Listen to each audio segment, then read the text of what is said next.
बढ़ते रहेंगे कदम, ना कभी आराम करेंगे। जनता की सेवा में सुबह शाम करेंगे। वादा करते हैं पूरा कुरकुरी पंचायत ग्रामवासियों से, दिखावा नहीं हम काम करेंगे, हम काम करेंगे।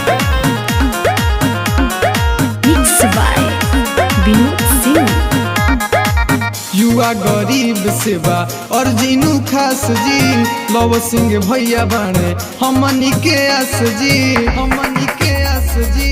युवा गरीब सेवा और जीनू खास जी, लव सिंह भैया बाणे हमनी के आस जी, हमनी के आस। इहे बतिया के लोहर उठावे के, उठावे के, लव सिंह भैया के जीतावे के, फिर इनके के मुखिया बनावे के, कुरकुरी पंचायत से जीतावे के, लव भैया के मुखिया बनावे के। लव भैया जिंदाबाद, जिंदाबाद, जिंदाबाद। सरिता देवी जिंदाबाद, जिंदाबाद, जिंदाबाद। कुरकुरी पंचायत की जनता जिंदाबाद,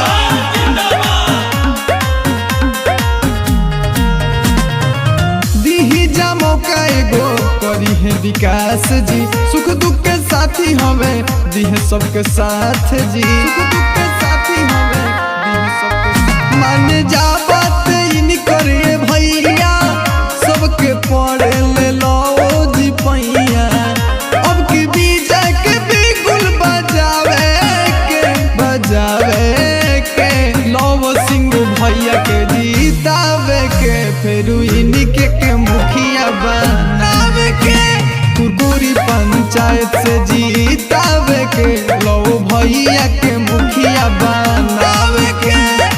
याद रखे जी हाँ भैया चाचा, बिल्कुल ना भुलाएं, अब की बार लव भैया के भारी मतों से विजयी बनाएं। लव भैया जिंदाबाद, जिंदाबाद, जिंदाबाद। सरिता देवी जिंदाबाद, जिंदाबाद, जिंदाबाद। कुरकुरी पंचायत की जनता जिंदाबाद, जिंदाबाद। गरीब लाचार के हवे सहारा, यही से सरिता देवी बारी सबके प्यारा, यही से सरिता देवी बारी सबके प्यारा। एहे जनता से विनती बायाज जी, शोभे मुखिया के माथा पताज जी, बहकावा में केहू के न आवे के, आवे के, लव सिंह भैया के जीतावे के, फिर इनके के मुखिया बनावे के, कुरकुरी पंचायत से जीतावे के, लव भैया के मुखिया बना।